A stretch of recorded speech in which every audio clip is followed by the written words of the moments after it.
Hey everybody, this is Mickey G. The 2024 elections will go down probably as the most talked about in American history. And the results surprised many and concerned even more. So Rodney and I talk about the election in the first part of a three-part segment on old fools talking old school. Yeah. It's gonna be interesting. That's why I wanted to talk a little bit about the old election and what you feel the future might hold. Because, like I say, you have a lot more insight into that kind of stuff than I do. Even though, like I said, our last recording, I've looked at more of the political shows than I ever have in my life, and you know, I guess even the ones that people that maybe are considered somewhat of experts don't always know what's going on out there.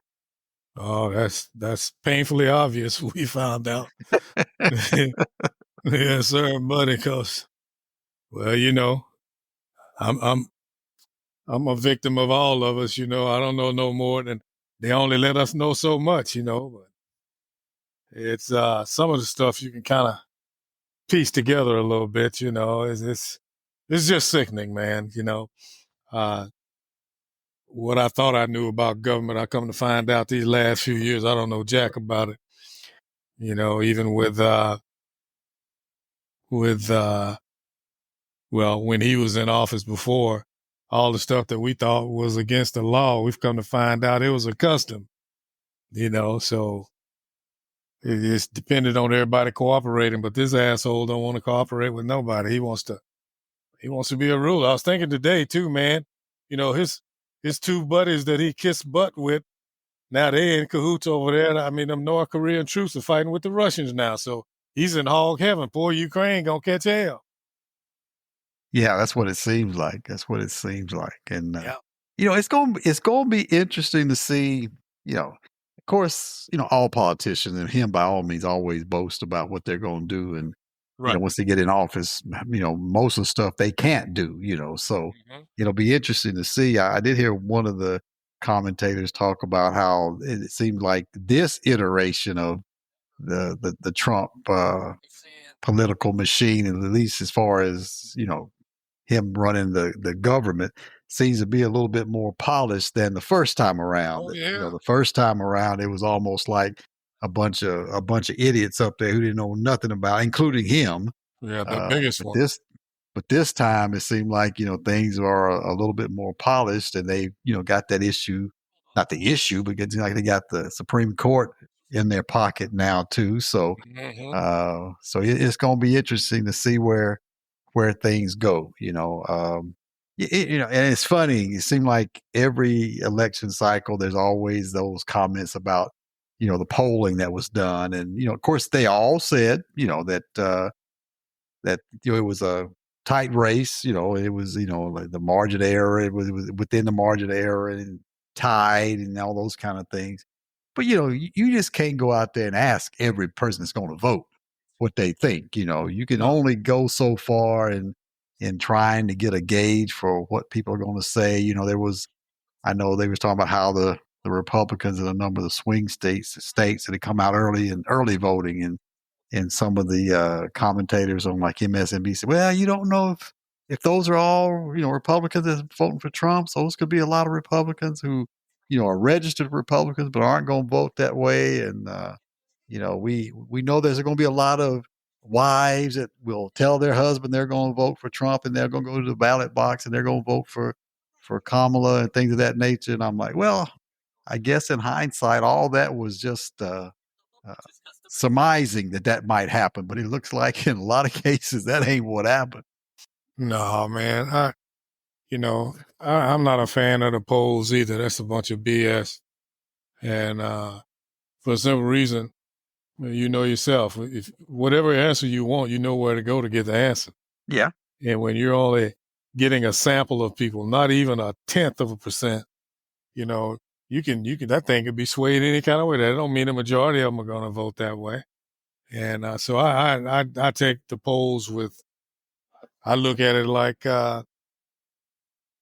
these media groups are part of that 1%. That's just fodder for them to keep people watching, and their stock and stuff is staying up there. You know, it's just something to keep the people all fluttered about, and it's just a waste of time, really, when you get down to it. Whatever message you want said, you know where to go to get that message. Get the majority of the people that's going. You know, they always talking about, well, that's a Republican stronghold. Well, I bet that's where you went to get your damn polling. You know, so Yeah. it's a joke, man. I even more so now. This just shows me right here, right now. I could be totally wrong, but I'll go down swinging wrong. I don't care what the issues are. This was white people voting to take their country back. This is exactly what it was. How can women vote for a man who's taking away your health and your choice of health? You know, how can these black folks? I saw a kid in college. This was about a year ago, talking about how he was going to vote. It wasn't a year, I guess, but however long it was, he was going to vote for Trump because Trump sent him stimulus check. And I'm like, I see that college is wasting their damn time with your dumb ass. Yeah, that was damn tax money. Trump ain't sent you no check, fool. You know, so it was just a whole course in manipulation and seeing how ignorant the American people are, because there are plenty of that. So I'm not surprised. I'm disappointed, but it just shows us where this country is, because for what this guy was espousing, hate, and what they claim that they don't like, you know, he is everything that. He's a felon, he's a rapist, he's a misogynist, he's a this, he's a that, but convicted felon. But convicted felons can't even vote, but this can run for president. Yeah. Run and be elected. And be elected. Be elected to the office. So, and yeah. I'm not in a position right now to say what he can do, because everything that I thought he couldn't do, he's done. Yeah. You know, Yeah. it is pathetic, but that's why he knows he wants to get his loyalists in there, like, let's say, in the government, because he already on the surface put everybody in position that he needed to be: judges, Supreme Court, district judges, all that around there, and got people in the right places. So then that's a classic case of a conspiracy. He can get what he wants done now. He done got the Senate, and I don't know, I hadn't heard yet whether they got the House or not, but he's getting everything that he wants. Yeah. Yeah. I think they said there's almost 20 House races still yet to be confirmed. So it could go either way. It could go from the Democrats having a majority to the Republicans having a majority, but they can't have a supermajority. They would just have a majority, and it would still have to work with the Democrats to pass anything. But yeah, votes. Yeah. But yeah, it's interesting, like you say, for all of at one point, I even said to myself, I said, I think he's just saying stuff to lose the race. I said, that's what he's doing. I said, I think he realizes that, he ain't going to win. So he's just saying stuff that just, is going to make it easier for him to lose, for people to vote against him with some of the stuff that he was saying. So yeah, it makes you wonder. They talk about the economy and immigration, and I'm sure that had an effect on it. But I also wonder how much was it about just what you said about a racial thing, because if you look at the the sort of the poster childs of the Democratic Party, it was primarily black. If you see a lot of the other things that are going on in our country now, you see more African Americans doing commercials, primarily stars, whether it's musical stars or sports stars or whatever. You see more and more of that kind of stuff going on. So, yeah, I just wonder sometimes too if it was more about those things, because if you talk about the economy and how things went from where Obama left office to Trump came in and where things were when Trump left. And, yeah, there was some issues with inflation, but every economist in the world is telling you if he does what he says he's going to do, it's going to make for more inflation. It's going to make for more national debt. It's going to make for higher prices for consumers because these tariffs are going to be passed on to somebody. Right. So yeah, you think if indeed that was out there for the general public to see, well, why do you dismiss all that and go and vote for him anyway? It's got to be some other reason. That's right. And I think in some ways that that's part of it too. I guess the one part that still boggles me a little bit is the Latino vote. There was talk about well, a lot of them were upset that that these illegal immigrants were coming over, taking their jobs. We came in the right way. We got our citizenship. These folks are coming in illegal, getting our jobs. So that was why a lot of them voted for Trump, because they didn't want to see these people coming into the country because they were taking their jobs, and that the Democrats were no longer the party of the poor and the lower middle class. They were the elitist party now. So I don't know. It's hard to sort of pinpoint exactly what the mindset was, but I just never expected sort of the overwhelmingness, if that's even a word, of the election. Not only did he overwhelmingly the Electoral College, but he won the popular vote, which ain't happening forever. That's right. So, and it was strictly based on race. I don't care what anybody says. I'm convinced. I look at. I was listening to urban radio on XM, and this Spanish brother called in, and he said, "You will not understand the magnitude of hate that Hispanic families have for Black people." And I think there's a degree to that because, I think the vast majority of them, if they could, they would pass for a Caucasian, if they will, and I hate to put anybody in a broad swath, but the more I listen to stuff, that's the more what I found. I ran into a guy at Lowe's. I was loading some stuff into my truck. He said, "Hey, brother, you need some help?" I'm like, "Well, hey, man, I appreciate it," because I had an oblong table I was putting in there. right. So he offered to help, and he helped, and so then he started, "Hey, so well, I was parked. Lowe's got them reserved for veteran things, right?" And I'm parked in one of those spaces. He said, "Oh, so did you serve over here?" I'm looking, "Don't you see that sign up there, bro?" and my tag on my truck, But anyway, we started a conversation after he helped me down. And I said, "So what, did you serve over there? Did you retire from the base there?" No, I was at immigration and naturalization. I was on the border. I said, "Oh, really?" I said, "Yeah, that's interesting." And then he goes, and I don't know how I attract these people, but I don't, because I already have a presumption that you and I are going to be on opposite ends of of our opinion about what's happening. And I don't start these conversations, but everybody wants to start that conversation with me. He said, "Yeah, well, he didn't say the name, but it's obvious who he's talking about. But when he was at the border, he had it stopped." I said, "Well, I got to chill out, man," because I jumped right into a negative mode. I said, "He ain't have nothing stopped."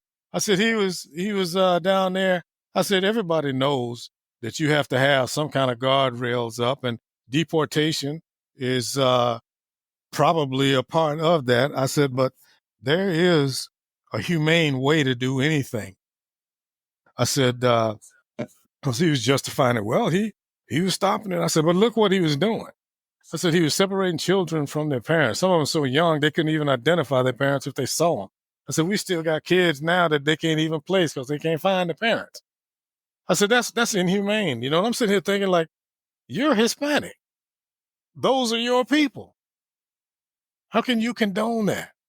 And I can't get with you, man. I said, well, all I know is when we left the conversation, I know who he was voting for. Oh yeah, And, yeah, and I was like, man, I just can't condone that. I said, we have to do what we have to do as far as controlling migrants. I said, but you know what? If you really want to control the migrant uh, coming here, I said, why don't you get them big business farms, white dudes that's got these big farms that's enticing them to come over here to do that cheap labor so they don't have to pay taxes and just profit everything. Why don't you start there? I said, because that's what it's called, supply and demand. And he was like, well, he stopped that because he stopped that fentanyl, and he ain't stopped no fentanyl. And I said, as long as you got these damn drug heads over here in the United States, they're gonna get the fentanyl. yeah. You know, Oh yeah, again, it's supply and demand. yeah. And I'm sitting there looking at this dude. I can't believe you sitting there justifying how this man gonna leave. We got I don't know how many orphans down there because these kids are too young to identify their parents. And but that kind of stuff, just like I said, like that college boy, because he got one check. Your ass ain't seen no remnants of that check since they gave it to you, stupid ass. And you gonna vote for a man because he gave you one. The stimulus gave us one check or gave a check, and he insisted that his name come on there because he knew he had dumbasses like you would believe that he sent it to you. Yeah, yeah, And I'm just like, that's why I say Americans are some of the most stupid individuals I've ever seen in my life. And it's never more evident when you go abroad and see other people in the struggle. Because one thing, these people ain't struggle over here, other than what the media tells them that their struggle is. I'm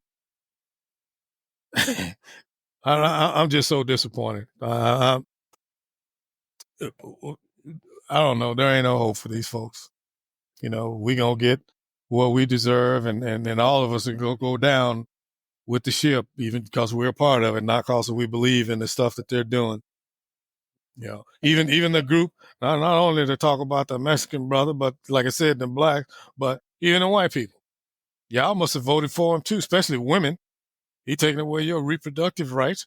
But I'm looking at the civil servants. Majority of civil servants is white. He already told you that if you ain't in his corner, he gonna get rid of your ass and put some loyalists in there. yeah.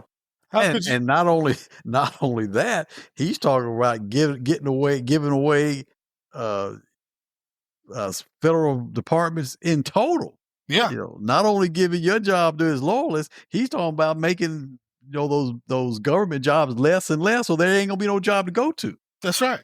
Like he's hoarding the money, like he gonna like it's his. Yeah, yeah.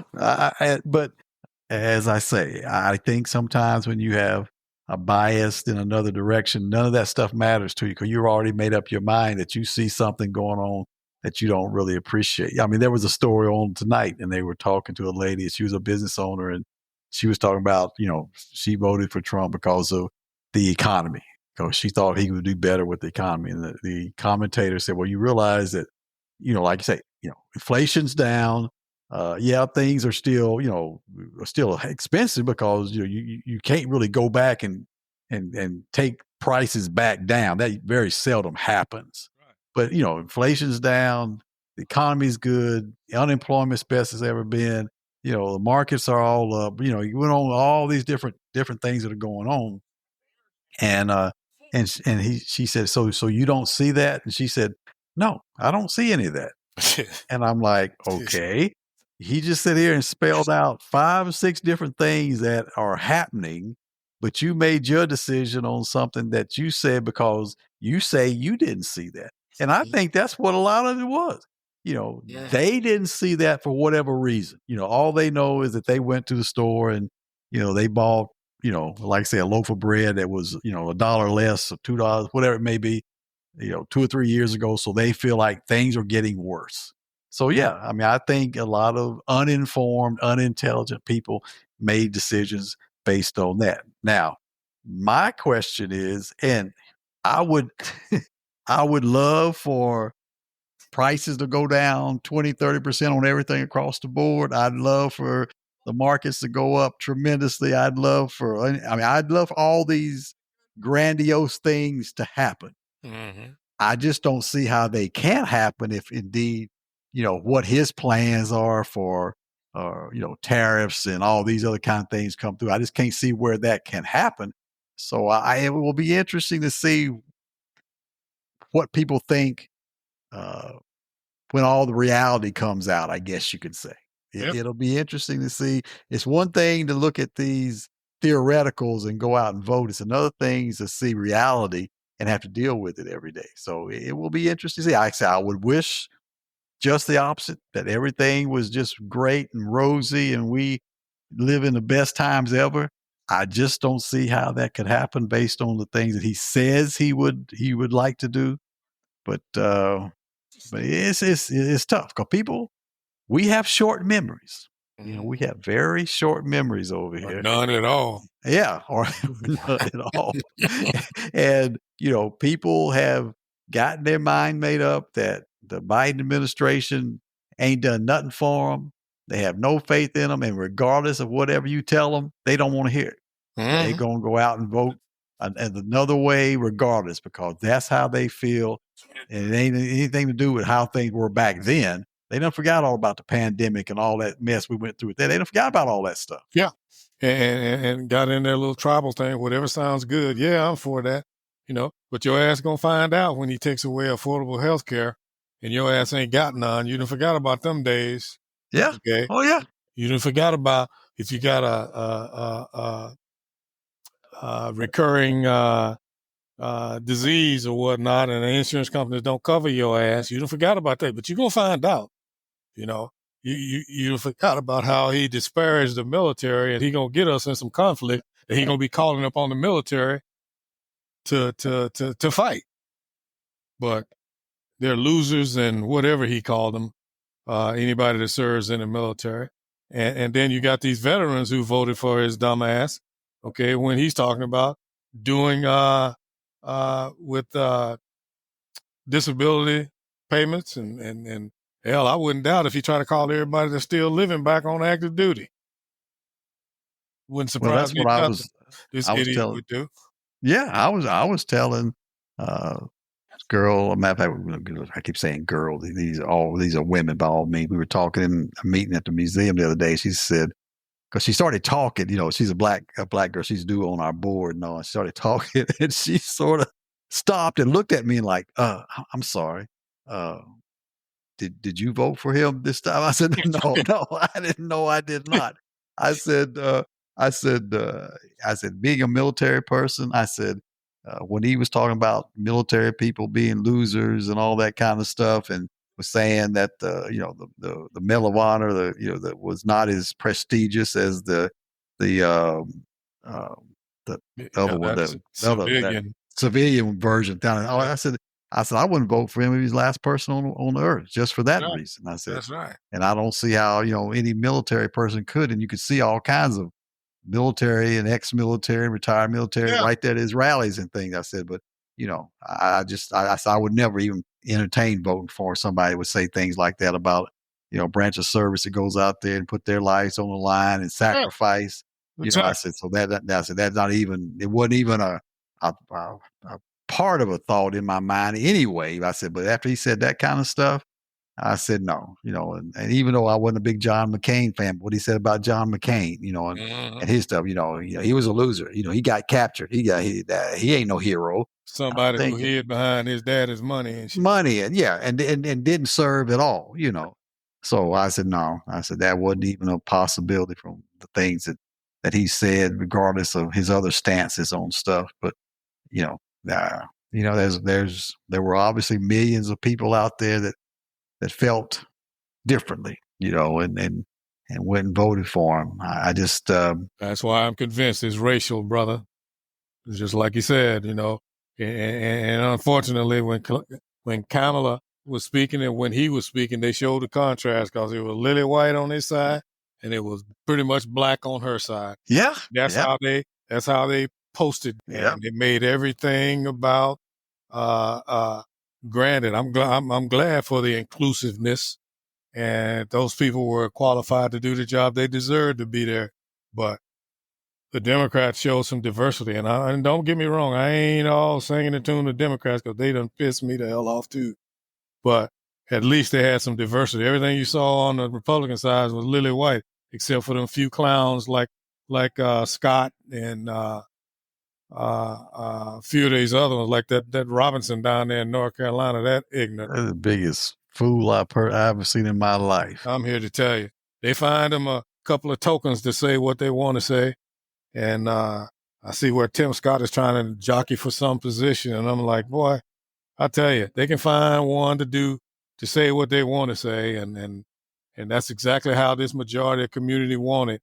They want it to be one or two. We don't want too many of y'all up there. You know, Yeah. I'm afraid you might have to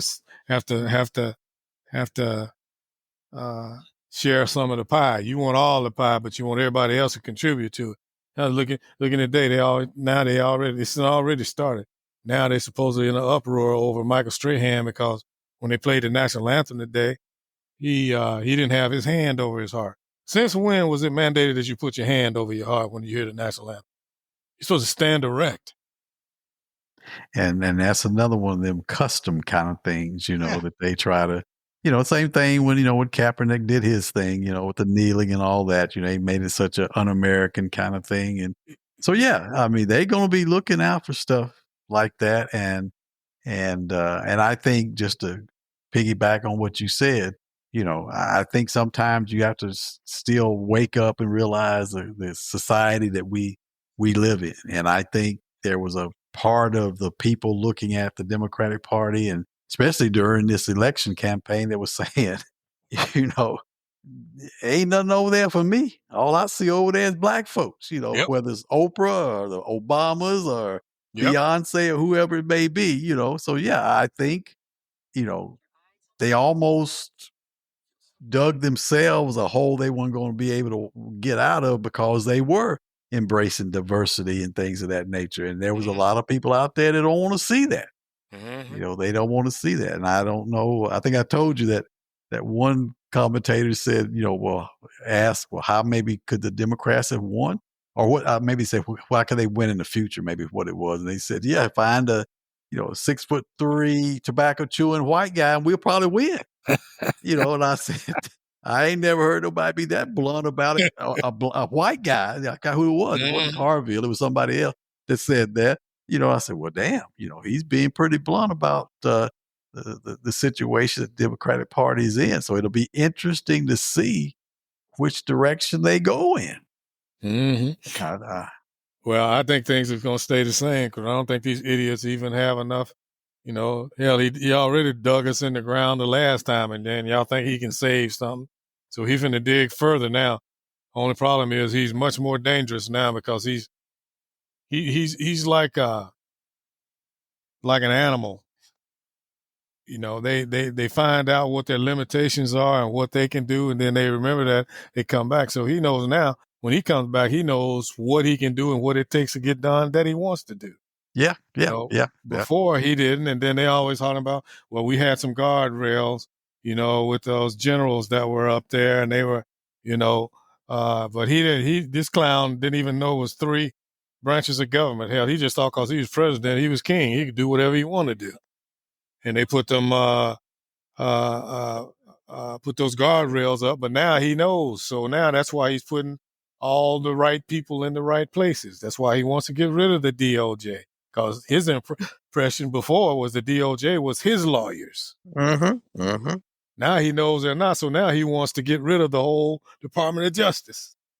Yeah, and as they say, he has a far better team and plan and people in place than he did the first. The first time was it was almost like he showed up at the playground and didn't know how to play. Yeah, so he was just taking things as he could.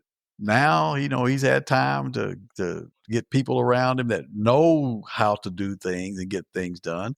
And he's got, like you say, he's got so many forces outside just his inner circle that are in place that, it's going to be interesting to see how far he pushes things and what those other guardrails are. I mean, I'm hoping that the House will get to a point. I mean, it'd be great if there could be a majority for the Democrats, but I mean, at least if they can get close to having to have to work with the Republicans to pass, major legislation, that might be a point. But the president can do some things without going through Congress. Yeah, And now those are the ones that worry me more than anything else. yeah, now that they got these what is it, the president these little loopholes, they can do these one little legislation without going through and being passed as a law. Yeah. And Yep. they'll last as long as he's in office. Yep. Until They can somebody do comes those and things. rescind them. Yep. They can do those kind of things outside getting laws actually passed. And now, he knows about those kind of things, so yeah, it'll be interesting. Yeah, it will be interesting. That's for sure. Please join us for part 2. Till then, this is Mickey G. Peace.